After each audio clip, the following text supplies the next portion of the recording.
I have with me Deborah Rognlien, CEO of the Intelligent Financial Group, and we're going to be talking about sexism, that is, men versus women's superannuation and why women need to catch up and how.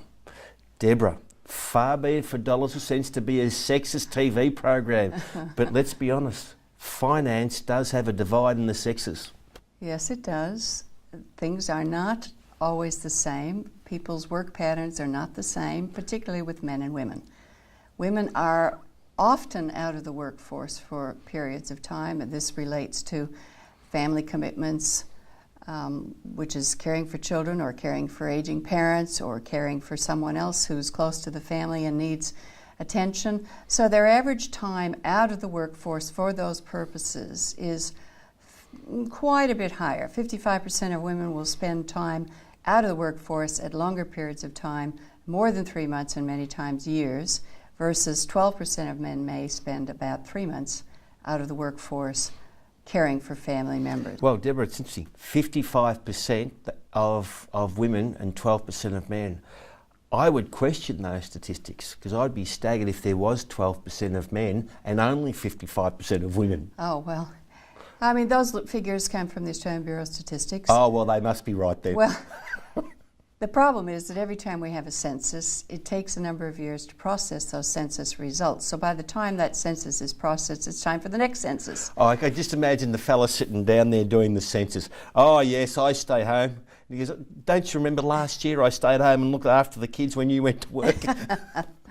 Well, it's not just that. Like I said, you know, it's aging parents, yes, or it might be a disabled member of the family. Mm-hmm. And as far as the report was per capita, was does independent research, and then the Australian Services Union was also combined.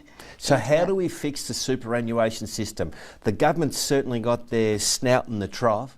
They're changing. It was women could retire at 55, then it was 60, 65, 67. So they're making women work longer and longer and longer. There's no different benefits for women in the workforce to men. They're more worried about the less than 1% doing things with their superannuation than actually helping the normal punter in the street. So what do we actually do? Well, a couple of things that have changed that are designed to make it a little bit more balanced, and that is from 1989 when compulsory super came in, employer contributions, and some employers request that their employees contribute similar amounts or a specific percentage. This is a starting point. It's not going to be the be-all and end-all. It is a starting point. Society is maybe finding ways to help women meet their commitments, such as creches or respite facilities for aging parents or unwell members of the family. It's not perfect. It does need improvement. It's certainly not, because I would love to see statistics that talk about how many women are casual workers, and casual workers don't get superannuation contributions. Depends on how many hours they work and how much they get paid before the compulsory super kicks in. But yes, if they are casual workers and women who do have intermittent or casual or part-time work because of family commitments quite often, their hours will be less, which means their work is less, which means their take-home pay is less. Exactly. Which means their percentage into super is less. So how do we fix this, Deborah? How do we fix this? Well, I think the starting point is society needs to realize there needs to be some balance to that. Forget society. Okay. What does the government have to do? What do leaders of industry have to do to help women get up to where they should be? Forget the AFL nonsense affairs and all these sorts of things that are out there. We're talking about money in the bank.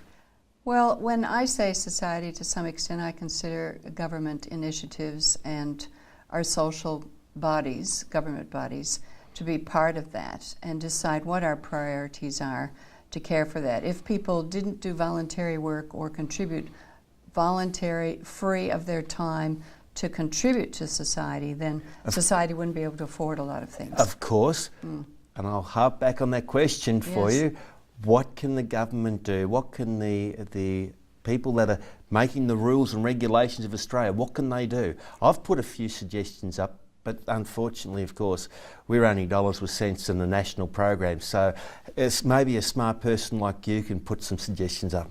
Well, in support of some of the changes that have been made, I think the extension of the retirement age, as you pointed out, to 67, and it depends on when you're born, your date of birth, as to what your retirement age is, or access to superannuation funds. Possibly some research could be investigated into ways that other assets that might be involved in a family or a partnership arrangement, whatever that partnership is.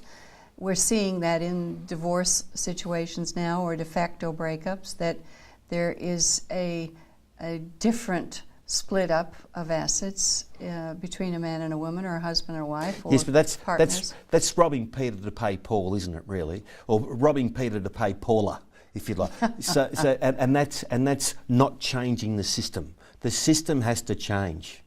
It really does. There's got to be a way that we can give women a boost up and get them moving. Because what happens if you're a single woman? You still might be looking after your children. You still might be looking after your parents. And let's take women out of it. We'll just say a person that stays. How do we get them to catch up? How do we get them to catch up? Well, we do have the option to make larger contributions to super to do a bit of catch up. One of those recent changes is that a $300,000 contribution to super can be made upon the sale of the family home, which has been owned for a number of years, yes, in anticipation of retirement. That's one progressive change that's just recently been announced in the recent budget. It's not going to be effective, I don't believe, until it's the 1st of July 2018, but it's a step in the right direction. It's a start, yes. It's a start. It's helping to equalize that imbalance with the account balances in superannuation. So let's just say you've got the husband and wife, or then we have to say two partners these days, I think. Yeah.